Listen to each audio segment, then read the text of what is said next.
Let's go. Oh, my goodness. Let's get it. What is up, everybody? Welcome to the DNVR show.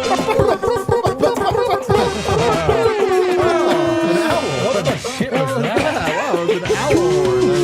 That was You know what? I actually judge people not by how good they are, but by how bad they are, because that is more normal than being good at it. Definitely is. Oh, my God, you guys. I don't know if you slept last night or not. I didn't. No, Yeah, I'm not even kidding. I don't know if Nuggets Nation slept last night. We had ourselves an all-timer. An absolute all-timer. Deserves a second show. We're going to do a lot of hangover takes today. We're going to talk about the best games ever at Ball Arena, what I'm excited about. But most of all, we're going to talk to the homie Miroslav. Oh my God, he's right here in studio. Holy crap, it's Miroslav too. Hello, Adam. It's good to see you, man. How many hours have you been in the U.S. now? Like 7, more than 72. Not, we don't want to hear the metric version. 80. The American version of hours, please. 80 hours. Yeah. 80 hours in the U.S. I'm guessing. Well, yeah. You should know it inside and out then. Yeah, I already slept for like good solid 10 hours. There you go. So far. Between 3 days. Not bad. Over here, I got D-Line. He's been in America a while. So I resisted for so long getting on TikTok. Like just principally, I just didn't, I'm an old person. You're a man of morals. I must have watched 500 Laker reaction TikToks last night. Really? Like not only did I not sleep, I just rose to a new level of nirvana. Oh my God. It must have been great, man. Were they down bad? I don't know. I can only guess. Were they down bad? Yes! Follow-up question. When you're watching these, do you literally evil giggle? Are you like in bed like... Well, I think if I was on the show, I would giggle like a man. But the thing is that on this show, I am vocal, but in every other facet of my life, I am silent. You're just introverted there, yeah. And then over there, Brendan vote. You're silent? Yeah. Off the show? Yes. You've been to my office. I don't talk. I only talk on the show. All right. I don't know. That's debatable, but I love the energy you bring to the show. I'll tell you that right It's now. a whole does a tree that falls alone make a sound sort of situation. That kind of thing, right? Miroslav, we're going to get to your stuff here in the second segment, talking about your experience and everything else. But I do just want to start by, on a scale of 1 to 10, how has it been so far? It's been a 5+. On a scale of 1 to 10, Well, wow. that's not so good. That's an F. It's been a Serbian 5+, which is the highest possible grade. Because you saw a couple moose. Yeah, the mooses were the one that locked it completely. We should talk about the moose later on. I love that should. part. We I love should. that part. It might actually be that he got to ask Jokic a question, now that I think we about should it. have him rank things. Yeah, but I thought it was the moose. Is the moose in the top 5? Probably not. Probably not. Well, alrighty. But we have to start, guys, by something even bigger than Miroslav, and that is Nikola Jokic, Jamal Murray, and the Denver Nuggets. That game last night, man, we're going to the hangover, some hangover takes here. It just... the easy thing to say is that we'll never forget the game. But honestly, man, it's up there. I don't know that there has been a better game in terms of, just you take it all in. I don't know that there has. I think there's been games that are in the same class. I don't think that there's a better game that could be played. All things, even if you took away, all of the details and you just scripted what it is to watch a sporting event with an evil and a good and whatever, you don't even know the specifics, just to watch the arc of drama. You just can't. It can't be done better. It really could not be done better. And the arena was awesome. I always say, when I'm at the arena, oftentimes I miss being at the bar. When you're at the bar, oftentimes you miss being at the arena. They're both so awesome. They're both tied for what I enjoy. The arena last night had so many details, and I want to get into some of them. I mentioned on the show last night, some of these things. But here's where I want to start. The biggest difference, and Miroslav, you were there. I want if you can confirm, but The biggest difference from me being there in this game was the Nuggets were down 19 points in the third quarter, halfway through the third quarter, no less. That crowd knew they were going to win, or at least still believed that they were going to win. And I honestly think it's something different from this year compared to years past. Not that I think people would have gone home or left the arena, but there's this monkey off the back of Nuggets fans. Not the Nuggets players, which I think have an incredible belief we'll get to in a moment. But the fan base seems to also have risen with the team to where it's like, oh, we're down 19 in the third. This is going to be hilarious. And that was the energy the whole crowd had. It was so hostile. It's almost smug, and it's just so cool to see it. Yeah, I came to the place where I think whenever they're down bad, it feels like fake. Like something's off. Oh, yeah. Like something's gonna happen. There's no way this will continue for the rest of the game. It's not like D'Angelo Russell is gonna hit 12 threes in a game after he hit 6 in like first quarter. So you just expect things to turn around, and we were talking about it at the game. They just need to cut it down to 10, and then the Lakers are going to get nervous about it, and then they're going to cut it to 5, and after that. And they did cut it to 5 at like 8-minute mark of the fourth quarter. I was like, no, this is over. There's no way Lakers are recovering from this. And although they had some really great actions, like 2 3-pointers by LeBron, who were incredible, like I also felt like there's no way this is possible, but it actually happened. Then D'Lo had a layup, which was, like uncontested at all. And I was like, come on, guys, like let's push the envelope now. Let's just end this. And of course, the Nuggets did end it. They were trailing for 47 minutes of the game, and then they still won. So it's just an awesome experience. I both thought they were too early, to the point you're talking about with 9 minutes to go vote. They made the run to cut it to 5, and you're like, oh, they're going to win by 15. This is going to be hilarious. And then at the end, I thought they were too late. This is the Nuggets, man. Their timing is so hilariously, absurd. Yeah, but it's inevitable, which is what Tim Legler said on your show today, which I loved. It's, we're kind of in the era now where teams get out to big leads, and, depending on what you do for a living or how serious you try to be online, you keep the tweets in the drafts these days because it's a long game and it's a game of runs. But for so many other teams, you start thinking about like what would have to break right, how likely it is. For Denver, and especially in this matchup, it does feel inevitable.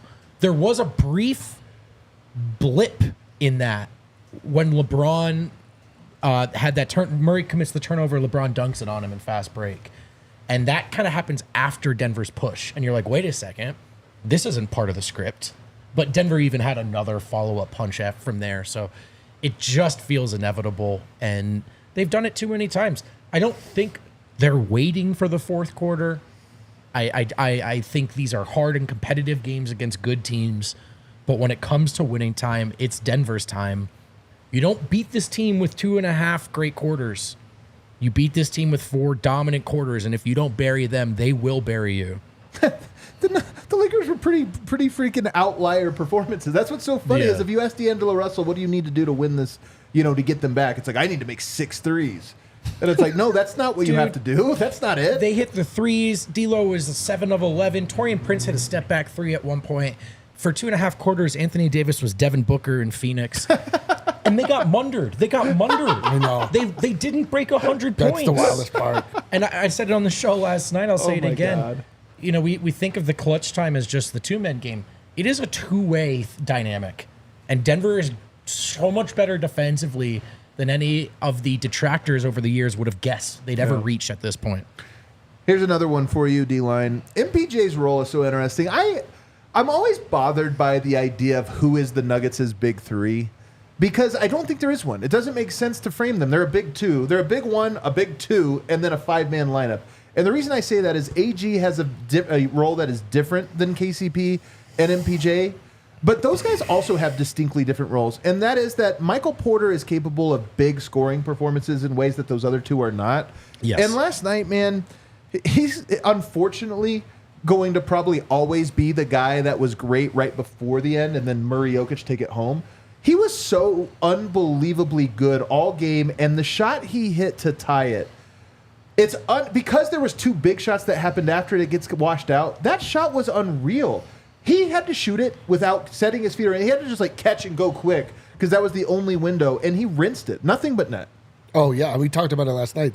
That was a Mike moment. Yeah, it was. That was one of those big moments in the Mike arc where, something just told me to shoot it, and we were just saying Michael Porter Jr. is somebody that has shown many, many, many times that he is a really clutch performer. He just doesn't get... He is, man. But he just doesn't get the opportunity, unfortunately, because Jokic and Murray are the most clutch performers in the NBA. So, that particular skill set is not called upon that often. But when it is, he does. And that's just another layer of this onion that is the Denver Nuggets, the complete and total suffocating, dominating team, the perfect five that play together and do exactly what is required.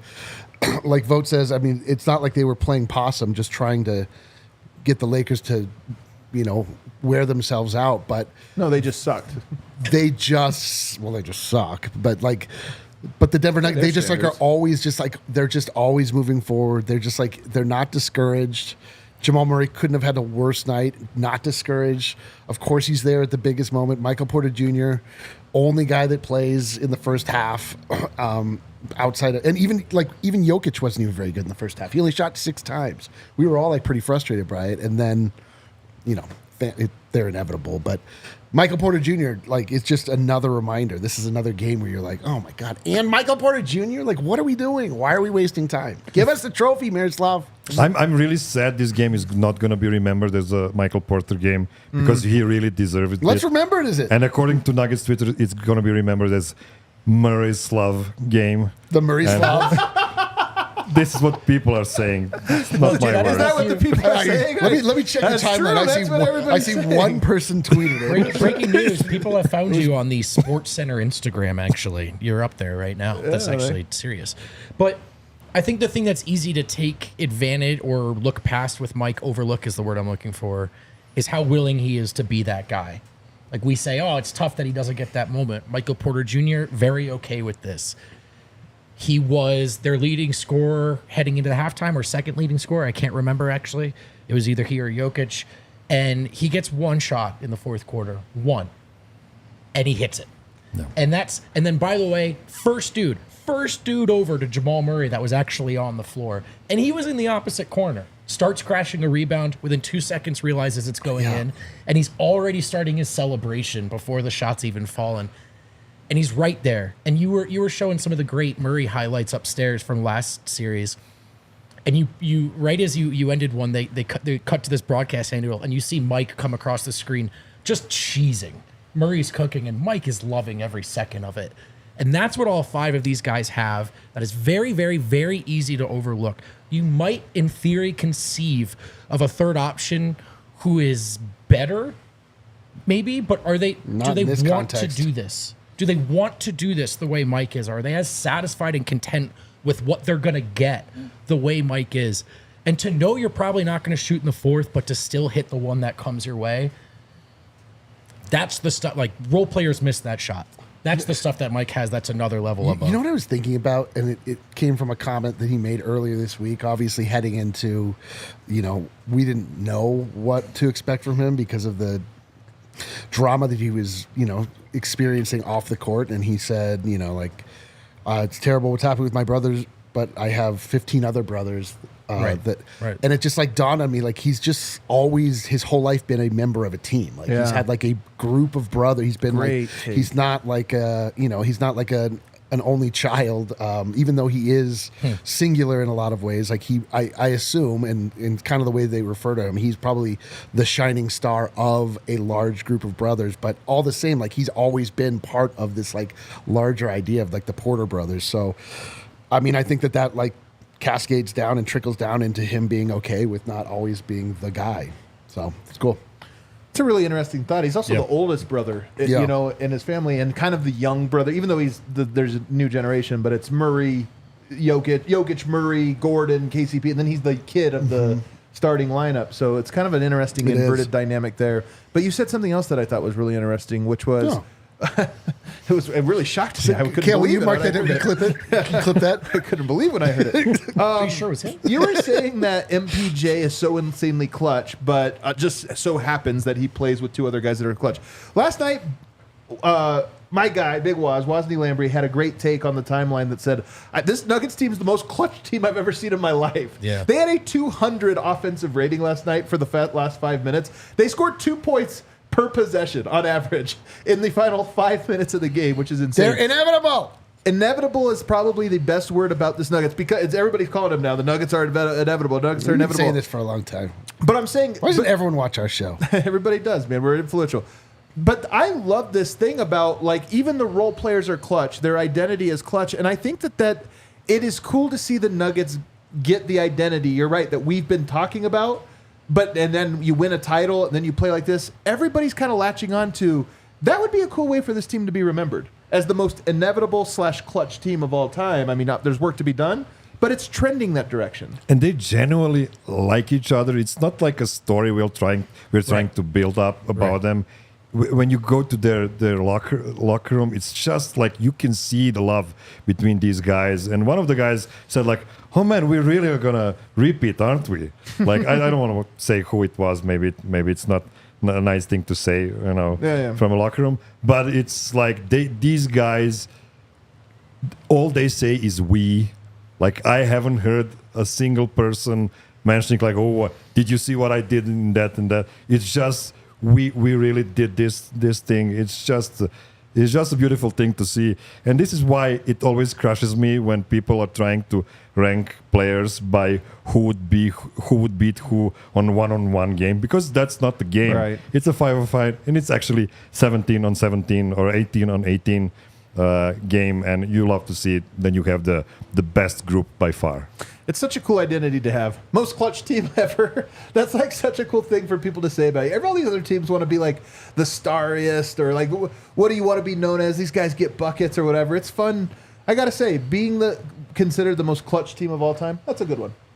I wouldn't have asked for it, but now that I see it, I'm like, yeah, that's actually maybe the best thing there is. And that's probably maybe the way we will remember them, because I don't know if they're going to win 65 games ever. Yep. I don't know.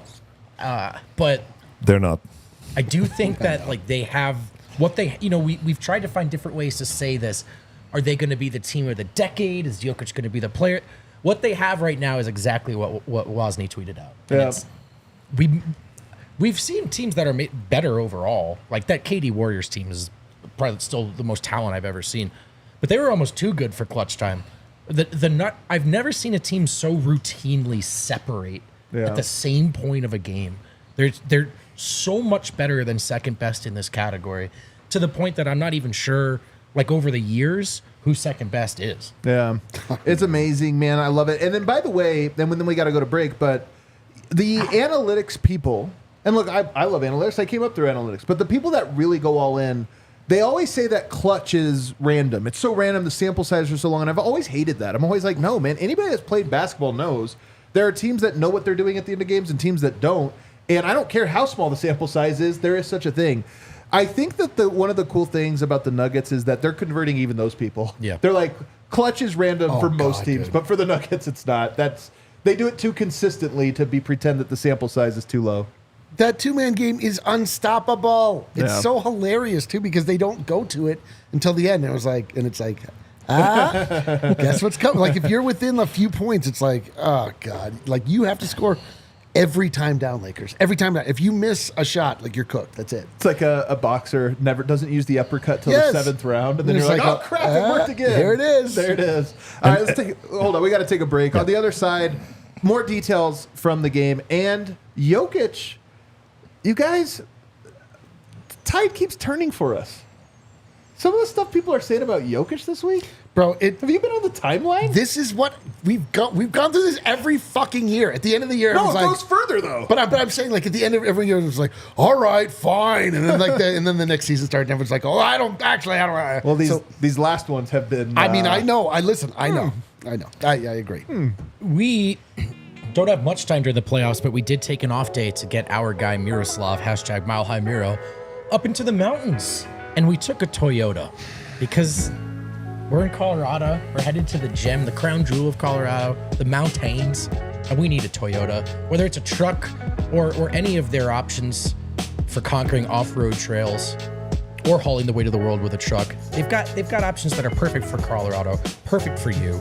There's the all-new 2024 Tacoma. There's the return of the iconic 2024 Land Cruiser coming this spring. All told, Toyota offers 17 models with available all-wheel drive or four-wheel drive. I feel like I'm going to Epic get at least 4. like 4 or 5 of those models, you know? Yeah, maybe. Start collecting them. Toyota is a proud partner of the Denver Nuggets. They're also the official vehicle of DNVR. If you're trying to play fantasy during the playoffs, you didn't need to build a team months ago and keep track of it and care through February and March. You can actually just play underdog fantasy. It's the easiest way to play. And if you know what you're doing, you can have some success here. Their pickup game is as simple as selecting higher or lower on player stats. I love the Porter first quarter points. That hit right away. First quarter. Last night.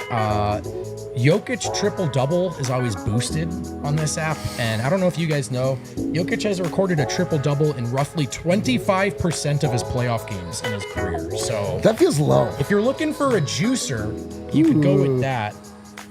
I'm looking Ride for a with your juicer. favorite players, root against your least favorite players. You just have picks of players from either side, and you can put together a pick'em entry. Sign up today with promo code DNVR.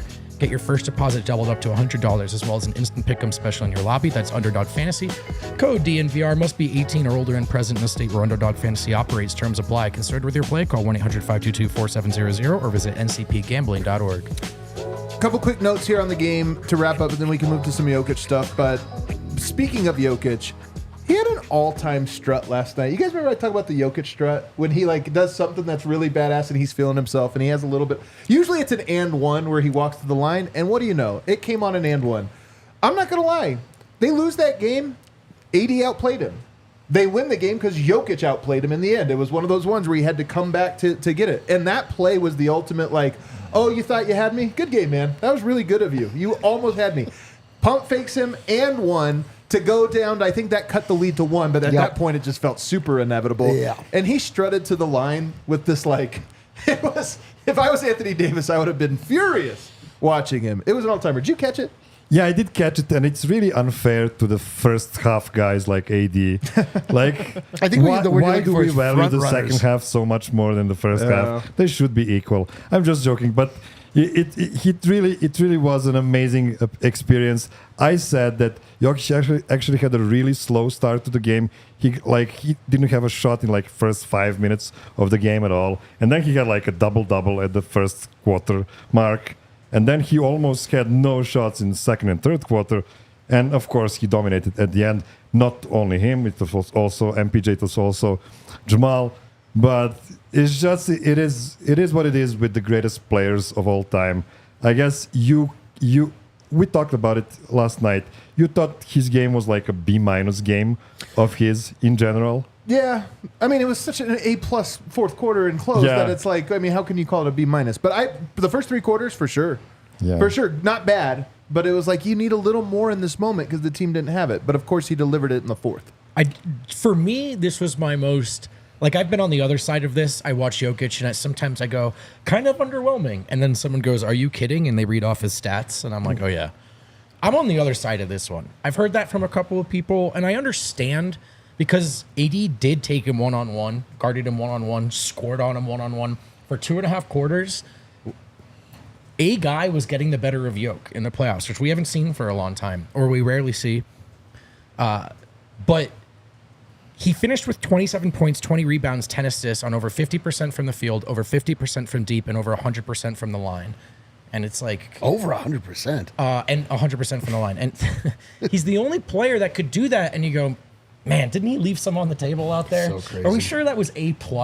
I think I gave him an A- or an A. And even that feels kind of silly in hindsight. Because you are right, but then also it's a 4-quarter game. And what did he do in that final quarter and a half? Fucking win it. He was so good. So it was... For AD to play as well as he did, and then when the dust settled, actually not have been the best big in that game. If the Lakers haven't thought this to themselves before, they surely are thinking this morning, what is it going to take? They don't have what it's going to take. I mean, truly, like AD, like even just all jokes and being petty aside, like this is why you refer to people as a front runner. Like you come out strong, you run fast, you get ahead of the pack, and then like everyone slowly catches up to you because you expended all of your energy. That's what it is to be a front runner. And then when it matters, Jokic not only scores, but he takes it to the chest of Anthony Davis. Yes. It's not that he just true. like, oh, I need to score. It's like, I'm going to go through you because you don't have anything left. You gave everything you had in the moments that didn't matter, and I saved it for the moments that do matter, and I'm going to end you here on national television on what will forever be known as Miroslav. It's also really funny because I used to think that this was one of LeBron's greatest skills growing up watching him.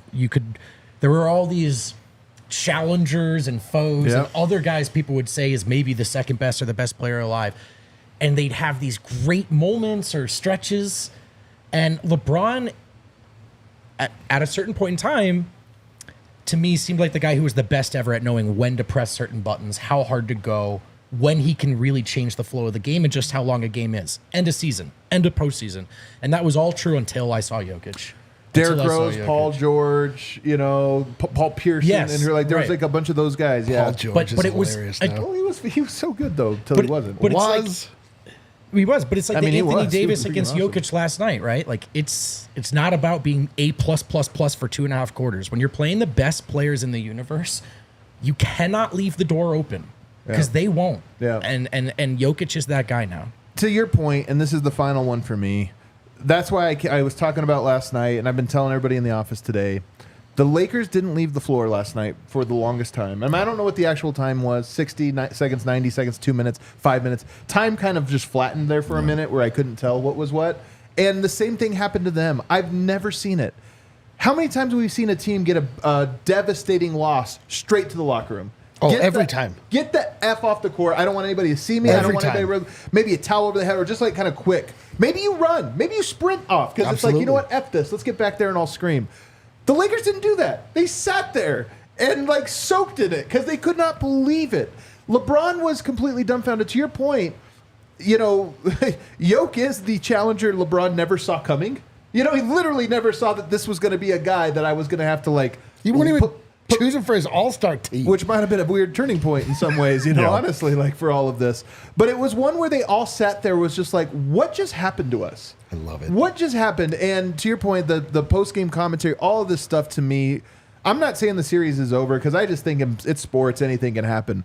But that team certainly projected a team that lost all faith and confidence in themselves. And that was like, if we lost this game, what's going to happen to us in the next one? That's the energy they projected while they stood on the floor and didn't move while everybody in the arena was screaming. And we were talking about the Nuggets' clutch offense, like 200 offensive rating, but their defense was amazing as well. Right. Like Right. the Lakers were turned into Keystone Cups for like 10 straight possessions. It was just silly how many shots they could not get close to hitting.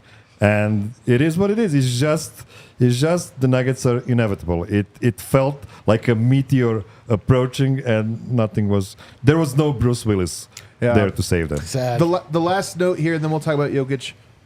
Jamal Murray is everything all at once. This is where I'm arriving. And honestly, like I hate being a guy that gets as frustrated as I do for Murray for rightful reasons. I think that to truly enjoy Murray, last night was the ultimate Jamal Murray game. Yep. Was he the reason that they were down all game? Yes. Terrible night. Is he the reason they won the game? Yep. Absolutely.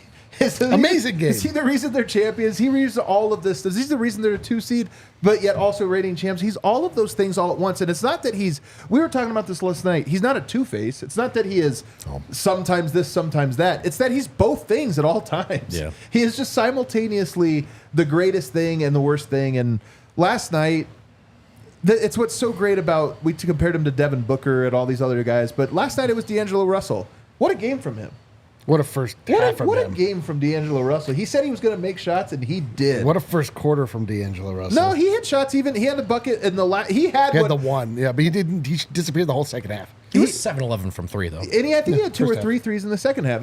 I'm just saying he had moments. It's not, where I'm pushing back is because you're reducing it too much to first half, second half. I'm more reducing it to there are making shots and there's winning games. Yep. Murray didn't make shots last night, but he won a game. That's the difference. And that's why it's sweeter than just saying first half, second half. Right. It was like, oh, you did all the stuff you thought mattered. Jamal does the stuff that actually wins. And as mad as you were at him even in the fourth quarter, you kind of just knew he was going to make it. When he made the first one and held the pose, that was kind of you guys are screwed. One went in, it's over. He's pure emotion. Pure emotion. He really is pure emotion. And is there anything nicer than that, really? Yoke's pure brain, but he's pure emotion. So You're right though, Miroslav, because that's how I watch sports. Like you can see on the watch along, if I treat every playoff game like it's Game 7, because it's more fun for me that way. Like Of course. I want to feel something. That's why I do this.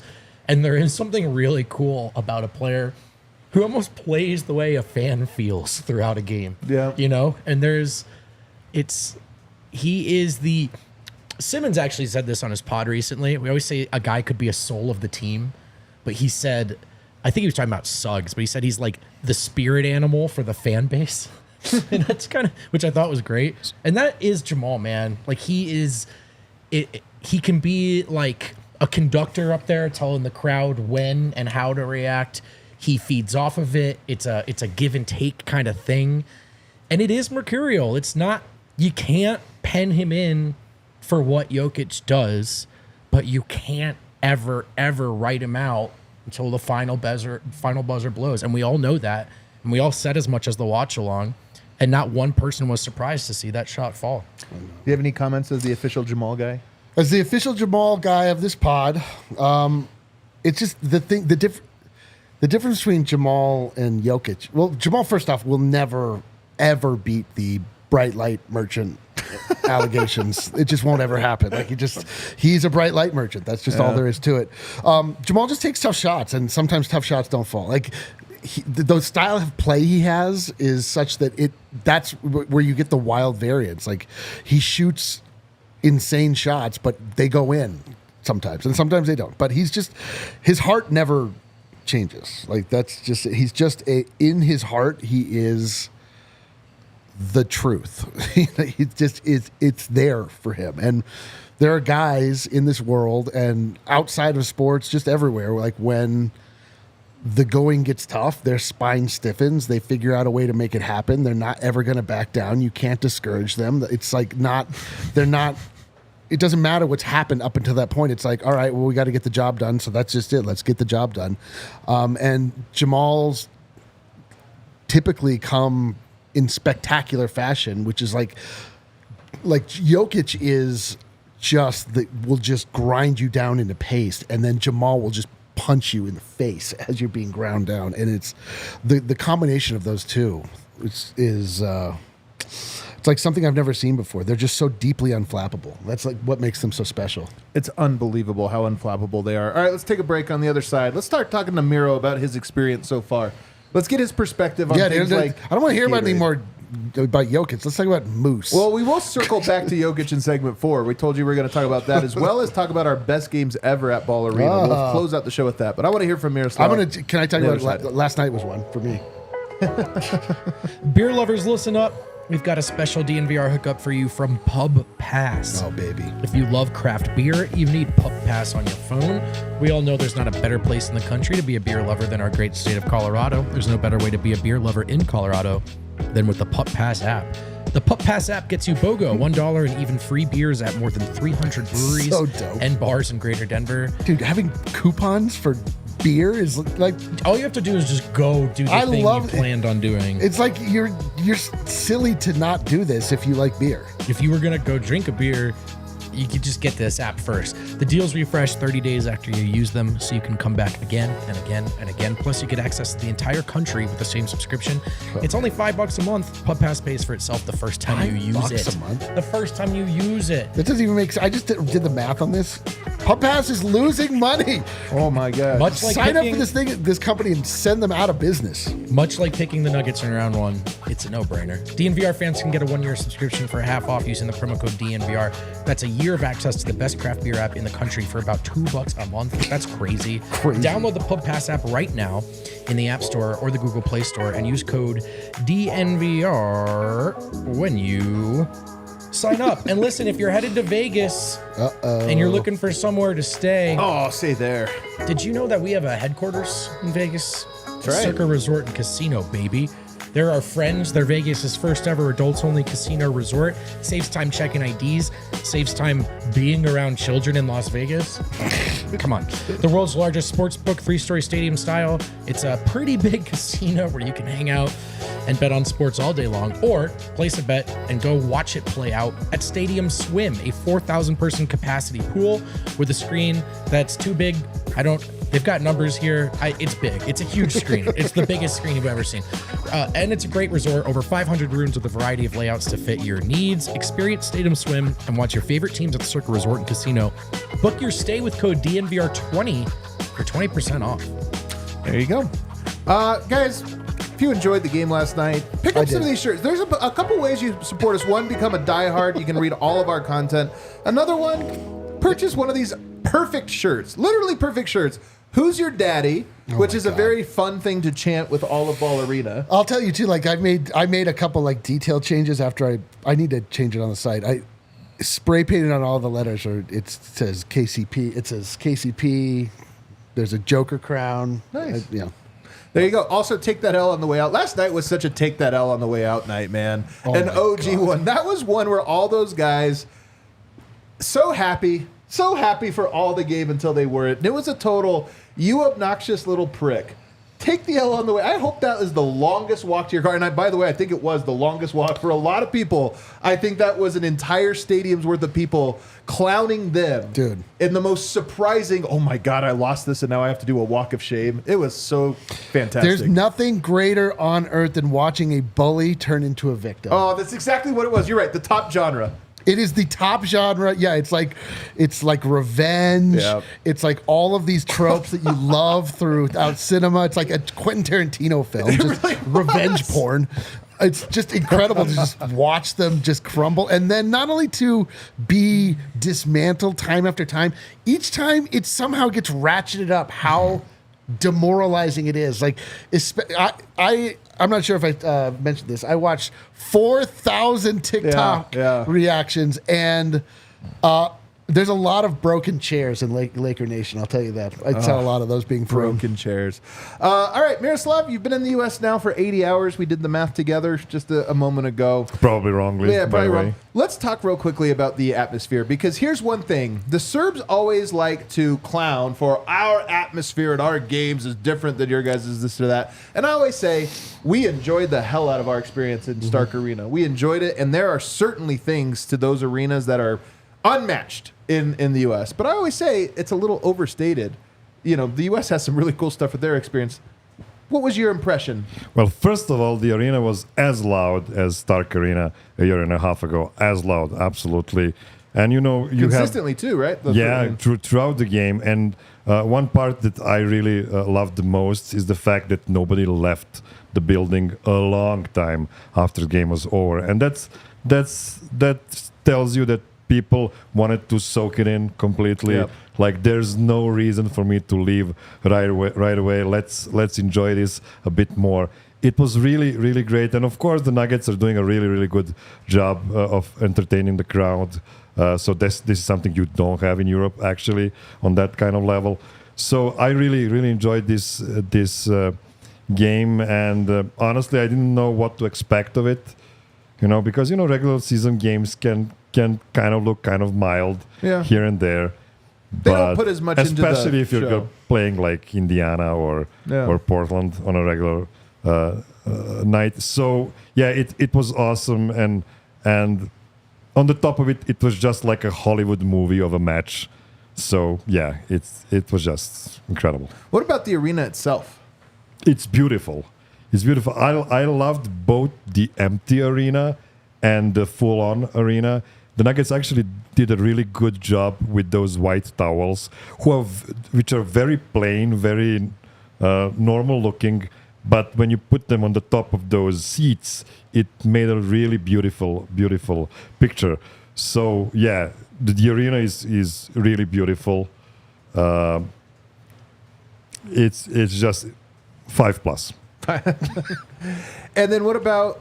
It was cool because your question to Jokic became a story in and of itself. And honestly, if you got a Jokic has to go there and answer a loser question, probably not as charming and as fun and as entertaining.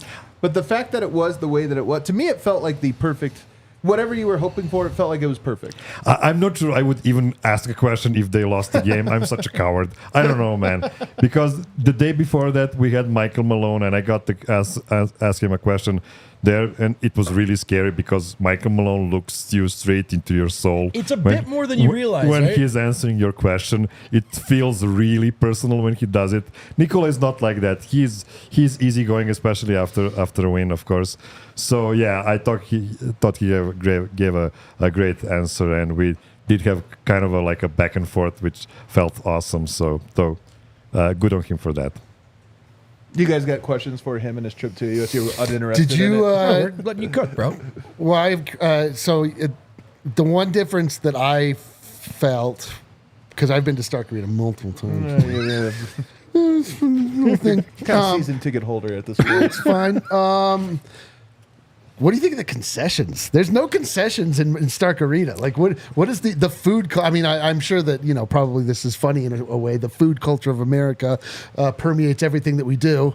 I'm curious just like what the whole environment around everything, even outside of the arena, felt like to you. No, that's hilarious, actually. I was thinking all the way. We actually were moving all across the arena to get to Perch, and all I was thinking was, I hope everybody gets their hot dog on time, because it seems really everybody's in a rush to get their injection of food. By the way, how do you eat that much, guys? We eat a lot. Portions are huge. We do. Listen, man. We're the land of milk and honey. We enjoy both, and it's when you have, you enjoy. But the other thing is that so I'm curious, just in general.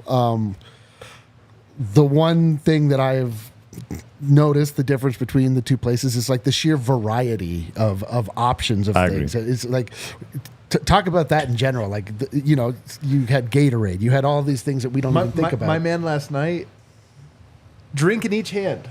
You were two-fisting it? Because you get you get the media thing. You can grab a drink or whatever. My guy got the whole. Yeah, fridge. He's like, how do you guys eat so much?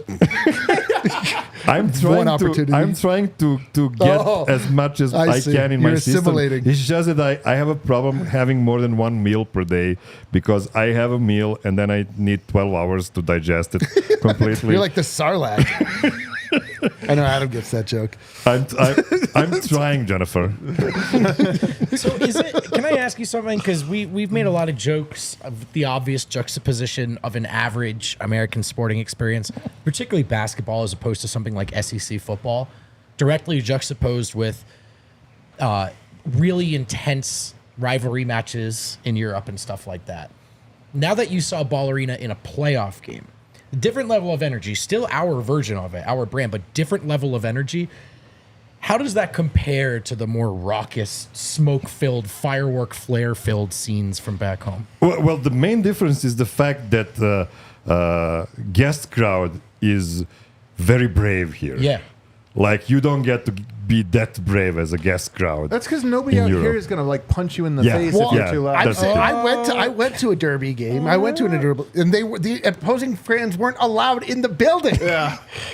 Or they're in a cage of some sort, to be protected from everybody else. Do you like or dislike that in either direction?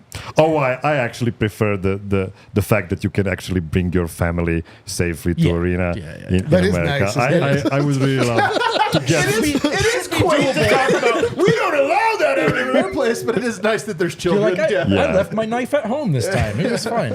Yeah, I'm like a Homer Simpson. I want to take my family somewhere. So yeah, I would prefer it that way, honestly. Okay.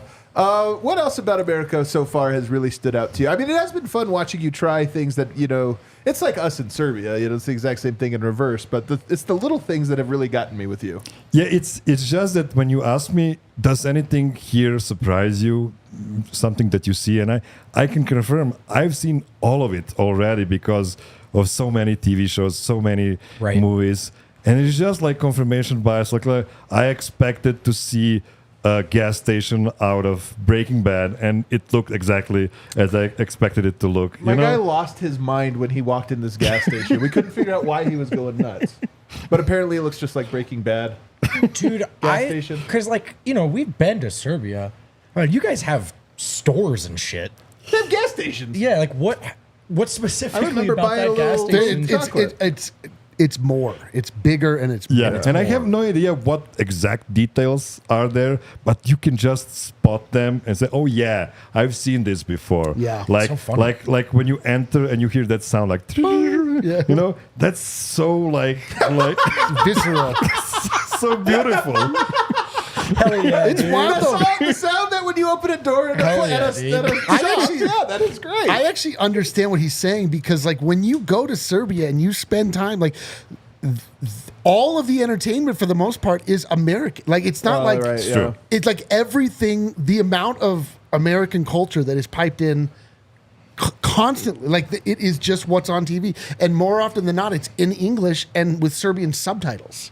That's crazy. And so it is like, I can imagine you're like, oh, wow, this is not just a construct for entertainment. This is actually the thing. I completely understand what you're saying. And there are there's a lot of really plain American brands that are not existing in course. Serbia at all. Like Gatorade, well, for me at least. Maybe there's No, it's somewhere not- to buy it. They're but not it's- allowed in Europe because of the sugar content. No, it's not possible. That's the reason.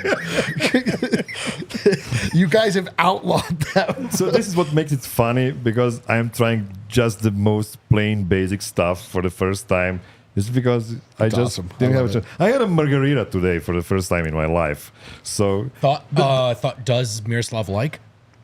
well, the salty side, I gave it like a 4+. But when I plus, moved folks, it B to the plus. 4+ non-salty sounds like side just of like a glass, 5. that was a firm 5-. Whoa. Okay, up to an A minus. Up to an A minus. 5-. Can I ask you something? Because here in Colorado, these folks are awfully proud of their mountains, and you know what? For good reason. I love the mountains. We took you up there. I did What a not great expect day. you, of all my friends, to kind of treat the trip like a 7-year-old, like looking for the iPad in the car, trying to find the fucking Wi-Fi My password. man is looking for Wi-Fi at all times. Driving him through the Rocky Mountains, and we're he's up on a like, mountain. "Is the hotspot on?" I'm like, "Look up." But also, what'd you think? You don't understand how much you need Wi-Fi until you don't have it. I do, because well, I went to your country and didn't have it. Yeah, because typically you have like Service somewhere. wireless but the service. mountains, The tough hit or miss. part about it is there's this small window of the day when I can communicate with my family back home, and if I don't do it in that time frame, I'm not gonna do it at all. Totally. So if I don't have internet Yeah. while that's happening, But also, so you were trying to get a tweet off too, so let's not get it. Let's not lie, Absolutely. Miroslav. Absolutely. But did you like the mountains? Don't lie to us. What'd you think? Were you Oh, impressed? Were you the impressed? mountains were beautiful. We had some really nice viewing spots to see. I preferred viewing to hiking, honestly. My man. But Adam was reasonable. He didn't take us to a long hike. We had like a half a mile kind of flat hike. No. Does the word no- mile mean anything to you now? Which word? Mile? Does Mile? it actually mean anything to you now? Yeah, it does. Okay. It does. So yeah, it was an awesome. It was a full day trip. Actually, we left right after the press conference in Ball Arena, which was like noon, and we ended up like late when it was already night there. So we had a really nice full day of mountain experience, and I like look at this, like look at this photo. Mooses. Yeah, it's a good thing we had Kale with us, because he made some awesome Dude, images while we were there. Miroslav was up there for maybe 3 hours. He saw moose, saw bighorn sheep, we saw elk. Saw a fox. And we're saw talking osprey. and that Deer. saw like zero coverage, like completely in the clear within 3 feet of some of these animals. And it was just awesome to give Miroslav a whole bingo card in just 3 hours. Mountain bluebird. Yeah, the only thing we Osprey? missed is moose chasing us. Like it was close, but got it didn't close. happen. Yeah, we got It got close. There it is, the homies up there on Bear Lake. Well, there it is. There is his first 80 hours. Any other thoughts here? Final thoughts on your trip so far? Things that are standing out to you? It's just so difficult to fly half across the earth and be active. But I think I'm kind of pulling it off. You're doing all right. So yeah. Well, I'll probably sleep for 7 days straight when I come home. Your poor wife. But right now I'm doing pretty well. You're going to get home and your wife's going to be like, I solo parented for 10 days. Here, you. There's the dishes. Yeah. Here's everything. you That's think gonna you're happen. taking You're a gonna be nap? asleep, like- You think it's nap time? Let's take a quick break. On the other side, last night was an S tier game at Ball Arena. What 5+ tier. A 5+ tier. What other games were 5+ tier? We'll talk about that on the other side. And Stay tuned. Jokic, greatest player ever? Stay tuned. Hey, some people are starting to say. Yeah, like us 5 years ago. Stay tuned. Lavello Construction is a 5+ service. They specialize in all things roofing, gutters, siding, and paint for your home near the Front Range. It's a women-owned company who will always answer whenever you call, or they offer a painless and quick way to get a quote for a new roof without ever having to talk to someone. Dude, these ladies are awesome, by the way. They've been in a few times. I gave one of them a hug. She smelled good. You said you smelled good. I That's know. very nice of her. I don't know if I can't promise that experience for you, but they're great ladies. Don't let an inexperienced contractor give you the full court press. Call Lavello for a complimentary consultation and a 64-point complimentary inspection. They will work with you and your insurance company to get you back where you were before the storm. Just scan the QR code below or call 303-578-8551 to get your quote in under a minute. It'll be quicker than the lines to grab a beer at a Nuggets game. In the words of Jokic, an assist makes 2 people happy. Let Lavello assist you in making your home's exterior renovations a slam dunk. Slam dunk. Slam dunk. Faster than getting a hot dog. Miroslav wouldn't be worried about it at all. That's true. And we will finish up, fellas, with our Stay friend- on parade. Ah! Bro, you know what I love? I love how often I'm seeing that on the timeline. Everybody is like, No, I'm not seeing Mile High playoffs. We too made it. often. We made it. We made it. Stay on parade. It's just so perfect. It's such a perfect little rallying It's a cry. perfect little rally. And you'll see down there at the bottom, that's DNVR and Illegal Pete's. And Hell yeah. we didn't just put that there because we like their branding. This is a partnership. Because Illegal Pete's, well, they're our partners. They're our friends. We actually took Miroslav to an Illegal Pete's in Boulder on Pearl Street. Had a great time. He loved the burrito. And we love Illegal Pete's, and this episode is brought to you in part by Illegal Pete's. Hey, Wheat Ridge, Colorado, now you have a friend in the burrito business. Illegal Pete's Gold's is open. Swing by and join the festivities with live music, endless margaritas, which Miroslav has approved, and of course, all your favorite burrito fixins located in Gold's Market. Hey, Illegal Pete's, it's your go-to spot for burritos, buddy, and beer. Now, at this last segment here, George Karl started things. I mean, we started things off. But George Karl, when we talk about outside of our little bubble that keeps expanding ever wider and one day will just be the entire universe, at this moment, though, you're starting to see George Karl the other day says, I know it sounds crazy, but I feel like Jokic might be the greatest player to ever play the game. And then someone says, how could you have coached against Michael Jordan? He says, I know who Michael Jordan is. Like, it almost snaps back at him. I said what I said. It's fun to hear. You and I are the ones that have been doing this the longest in terms of the hot box and hot takes, but it's been fun seeing the people catch up. It's always like 3 years later, catch up to the take. But this is one that I'm kind of. They always have surprised me a little bit. Like, oh, other people think Jokic might be MVP. Hell yeah, we're finally there. To now, this is the one where I'm like, holy shit, it's happening. Well, here's the thing, Adam. As far as the hot box and hot takes goes, it's the only thing left. It's the last. It's the 'Cause last. the box. rest of it is like 3 pepper stuff. He's a top 20 player, 2 peppers. He's a that's top over. 15 player, 3 peppers. He's the best passing big of our generation. 1 pepper. He's a top 5 player ever. Okay, That's 4.5 peppers. Yeah. 5 peppers.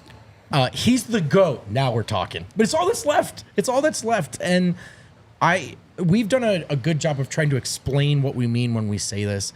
He is not going to have a start to finish career necessarily like the Kareems or LeBron did. Like that endurance LeBron's peak was longer than anyone's we've ever seen. Don't say never, man. Well, Don't no. put What the don't hell's get a wrong with box. you? What the hell's Don't put wrong him with in a you, No, box. I can do that because for a lot of these guys, it started right away because they were number 1 overall picks and their first X amount of years of their career were completely different. But I'm saying some of this stuff, like when you compare him to MJ and LeBron or whatever, you might be able to point to X, Y, Z. But there is just something to watching him play right now.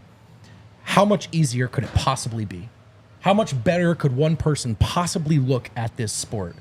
And you're hearing more and more people who have watched this sport, coached the sport, played the sport for their entire lives say the same thing.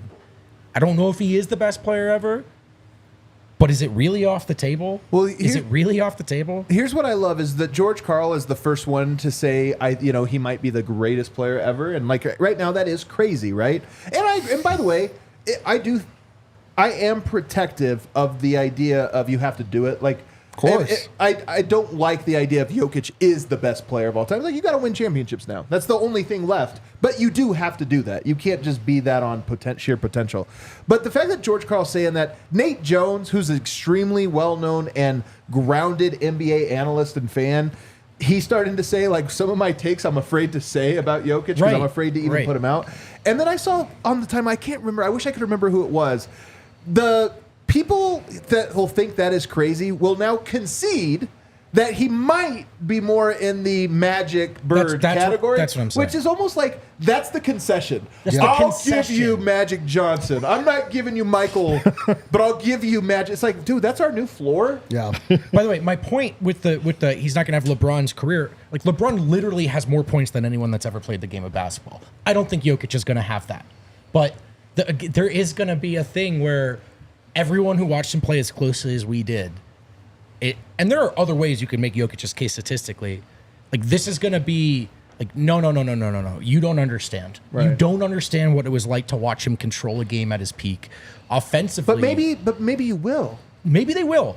Offensively, I do think he's the best player I've ever seen. I miss Jordan. A little too young. I watched most of LeBron's career. There are a lot of things LeBron can do that Jokic can't. But I don't know if I've ever seen anyone make the game look this easy. You know what they used to say about Jordan? It was inevitable. It felt inevitable when he was there. Yeah. There's another guy like that. The thing why we cannot speak about Joker as a GOAT still, you have like 3 components to it. You need longevity, of course. You need a really long career to be able. Yeah, I think you do. Like, you need to have like at least 12 to 15 really great seasons in your career to be there.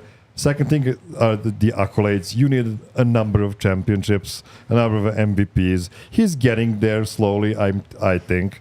But one thing he does have is this amazing peak. Yes. That's now 4 years long. Yes. And I really don't think anybody had ever that high of a peak. That's my thing. So We don't even know if this is his peak. I'm famously low on LeBron. I have all He's of famous. I have all of MJ and Duncan and Kareem ahead of LeBron because I just think LeBron lost too many big matches in his career and has famously bad part of career out west where real teams are actually competing. But I think that I agree with that. I think Joker is already good enough to be in conversation with Magic and Bird, and those are like top 6, top 7 players of all time. And I mean, if that's your floor, Then what's the hot take? we're golden. Jordan? We're golden. Yeah, exactly. And some of the stuff with the early peaks, and I'm not trying to be like too combative about this point because it's semantics at the end of the day, but is his second season better than Paolo Banchero's? But Paolo Banchero was a top pick and has all this fanfare and everything else. I would argue yes, like Jokic was this. Yeah. But if he was the number 1 pick, people would have viewed those years a little differently. They'd have been like, he's actually great. And oh, by the way, he probably wouldn't have come off the bench his sophomore season. That's you know my what I mean? point. Some of this was artificially deflated in part because of expectations. But when you go back and look at his sophomore season in particular, you're like, no, there were some banger games in there that were like, if Paolo Banchero had a 32, 14, and 11 game, we'd be like, unreal what this guy can do. If Paolo Banchero shot 68% from the field, people would be like, this guy's going to be a monster. And because Jokic was suppressed, at that time we were fighting whether or not he was better than Porzingis. You know, like so that everybody's expectations is lower. But those years were actually also awesome. They were awesome, but he also got better. He got For he got sure. his body right. Like Yeah. that was the problem early on with Jokic, is that he got bullied.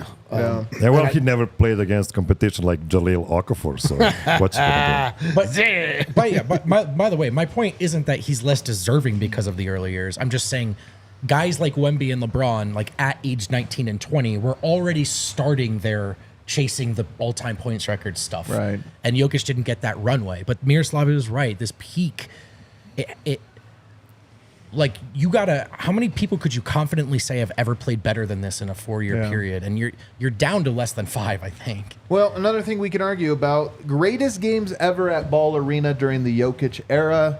Last night's, to me, like I said at the Open, I don't know that it's the best, but there's no better. There's only tied for that stratosphere.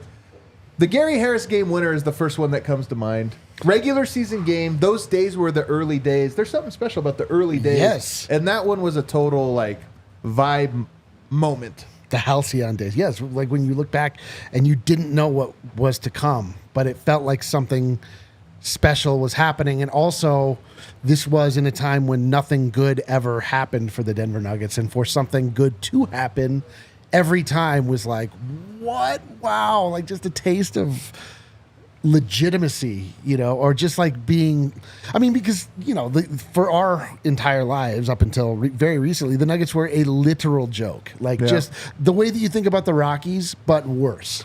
Well, wasn't that game an echo of the year before when Westbrook hit the Broke shot the record, and then everyone cheered? cheered. It was, but because it was like A moment. They're like, we're cheering for greatness because Yeah. we just We don't don't have have it it ourselves. So like we are witnessing greatness, so we are appreciating basketball because we've not been given something to appreciate that belongs to us. And like now, Right.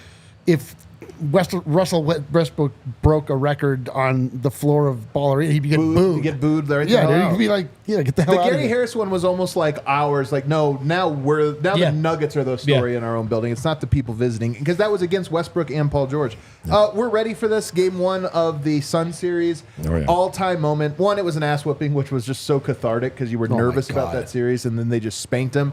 And Jamal in particular, if only they had Jamal. That was the storyline before Oh, that my game. God. And for Jamal himself to be like, yeah, MFers, if only they had me, this is what would have happened. And it just felt so definitive. That's an all-timer. This is like almost. I guarantee as we go and we look at this, every one of these is revenge fueled because we were just kicked in our faces for so long. There's so many moments where it's like, no, you, you, and now we're getting to the place where we're just having great. I mean, last night was another revenge one although 10 in a row, but like it's just. Is it even revenge anymore? It's assault. Feels frankly, like it. it's frankly assault. But we're now that we've won a title. Like, I mean, that's my hope, is that we get to this place where it's just purely us. It's not about anybody else anymore. That game felt to me like the proof of concept that team beats superstars. Like, you just cannot add on superstars and expect to be a great team. Nuggets are never going to be a multiple superstars team, but they don't need to be. Like, they do have like the best superstar ever, but other than that, they just have the pieces that fit together so well that like add LeBron to that list. I don't care. Like you have nothing We against might us. see that next year, honestly. I kind of have a feeling some other yeah. team's going to be like, you know what? What if we teamed up to beat these guys? It's like, all right. Jokic game winner versus the 76ers in 2019. Oh, man. That was a AKA comeback too, right? The last time Embiid played in Denver, 17-point fourth quarter for Jokic, and a comeback. Because Jokic actually played like ass, and Joel Embiid was dominating the matchup, and we were all remember pissed. And then Jokic did exactly what Murray did last night, which was dominated the fourth quarter and drained a game winner. I was at that game, and I just remember that was also revenge and cathartic, because you were like, are we going to get embarrassed? Yep. No, they are.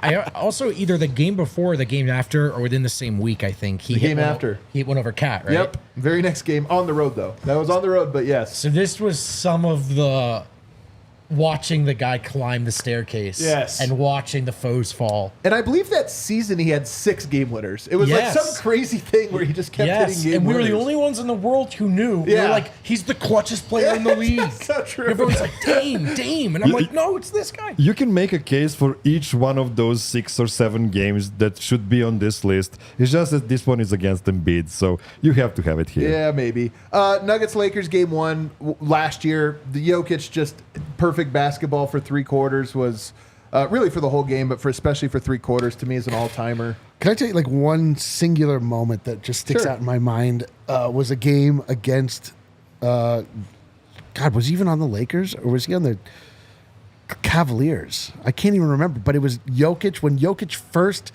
went up against LeBron James. Cavs. That's a Oh, it's mismatch Cavs, for yeah. us. That's a mismatch That's for us. and he took him to the paint and he jumped Yeah. and he scored over him and LeBron didn't like Jokic didn't see LeBron and I was there and I cheered so like I stood up and screamed so loud I got lightheaded. I fell back down and I was like, he can't stop him!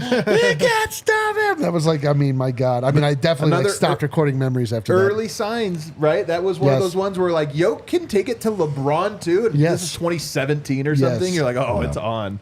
Because yeah, it's in the Powder Blues. I think it's 2017. Bro, so it's- early. Lakers Nuggets game 2 last year. This is where Murray catches fire. Then Michael Porter hits one. Bruce Pitts one. Denver just went on like a 15-0 run to break their souls. That one was another all-timer. Murray's game 2 versus the Spurs was an all-timer. I was at that game. Murray sucked until he didn't, and that was the birth of playoff Murray. That's right. Absolute all-timer. The Wancho game that we'll never forget. Ah, yes. A random, but that was again 2016 or Against 2017 where it was the first Warriors. like they have that level in them. Not every night, but they the potential is there. yeah. The Aaron Gordon game winner versus the Clippers. Skip pass to the corner. of Aaron my Gordon faves. drains it. Perfect game from Jokic. He literally played perfect, and then Aaron Gordon hits a corner 3. The unlikeliest of all game winners ever. Oh, my God. Jokic's 46-point game against the Pelicans, which Larry Nance would go on to later say was the single greatest performance he's ever seen in his life. That was a masterclass. The Christmas game against I the was just Suns. going to say, that Get better out be of on here, here. Landry Shamet. That better be on there. That game was insane. It was Christmas. It was a No, great game. It was jolly. It was very jolly. Game 5 of the finals. You win the title. The confetti It was a comes good one. down. And, yeah, it was all right. And then headband Jokic game was another one we had on the list. The headband game we'll always remember. That To was be honest, I all-time. forget the headband game a lot. But every time someone brings it up, I'm thrilled. I don't forget it. It was awesome. We almost reached the same level of points, rebounds, and assists this season like that one. Jokic was just shy a couple of 26, assists. I think. Yeah, this time, and it's What can you do? what you can do. All right, cue that Underwhelming. outro music there, Kale. And he's, Got a ton of super chats. all right, I got Oh, him. really? All right. Well, let's And read actually, 'em. before we go, can we watch the clip from last night again, too? By the way, these guys are not kidding. Yeah. You cannot read these ones. I have no idea how you do Yeah, it. see? I love nothing better than when someone comes on here. they're like, Validated. oh, my God. All right. Vote can do it, though. He's got eyes like nobody's business. What do we got here? Call a timeout. Here comes Murray. Call a timeout. 10 seconds left. 99-99. One shot here. I feel it. Murray I like it. on Davis. The pull-up. He got it. Jamal Murray got it. The Nuggets win game 2. The Nuggets win game 2. It's Jamal, baby. Unbelievable. Let's go. Bar is hugging each other. You see strangers hugging in the aisles. Oh, of the they're not bar. strangers anymore. Not strangers anymore. Deeply baby. acquainted. Someone truly accidentally flipped a table. I'm not Dude, the kidding. watch along rules. If you're not part of the watch along, you are missing out. The watch along is incredible. All right, what do we got here, super chats wise? You go and vote. Yeah, one unripe mango. MPJ is so tough. 6 of 10 in a game where no one hit anything, plus the clutch shot to tie, clutch rebound to give Murray the shot to win. Worth every penny. Every penny. Goran Milosaljevic. Help me out, Miroslav. Nasavjevic. Miroslav, you need a laptop. Yeah, I think he's talking about my belly, because laptop would hide Dude, it. let me tell you something, Miroslav. The Serbs A little blunt. Mark Gunderman, world-class game last night from the Stars. World-class lineup today for Hangover Takes. First game I watched at the bar. Second game I watched at Ball Arena. See a buzzer beater live is fucking amazing. You guys are stars. Keep it up. That's awesome. Thank you, Mark. Lakers' father's burner. Jokic and Murray, a song of ice and fire. Welcome, Miroslav. Let's go, dude. Let's hope that the original creator finishes this version. Daniel Lynch, hard time working today. Miroslav had preseason wish for 10-game streak. Can't speak for Miro, but I'll take those 10 games. Man, you know what? Got a lockdown for game 3. Never gets easier. Great to hang with the fellas. Thanks. My guy. Daniel Lynch again. National media is starting to jump on Nuggets bandwagon. Parasites love a front runner, and the Nick Wrongs, etc., are starting to pretend they knew all along. No, he's not. Nick Wright is not. Come on, he can't. He's not. He's not, but he's fully converting. He's not fully converted. He still picked the Lakers. I'm telling you. He did, but I watched his reaction today. He was like, really? Today he was like, Jokic yeah, Jokic is that dude. But you know So what? sad. It's fucking old news. course. Cedric Exquisite, one love from Las Vegas. Miroslav, hang loose. # vote. You're my new fave DNVR member. What the hell, dude? did I You're do? in Las Vegas. What did I do? Hell yeah. Last night was a party, says Cedric. Let's sweep the fakers. Let's. Indeed. Johnny Kane, or Keane, excuse me, Johnny Keane, Nuggets fan from Ireland. Top of the morning to you, Johnny. Love the show and all you guys. Still nervous about the refs in this series. Any chance of a Lakers comeback? All the Nuggets are good. No. Nope.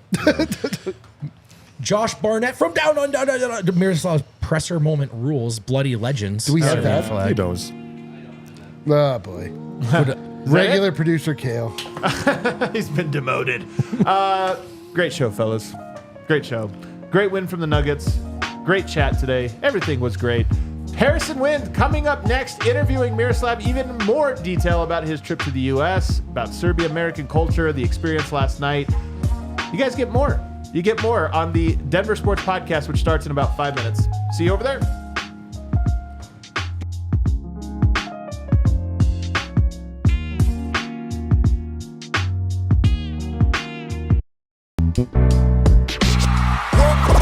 We all silly like the mayor.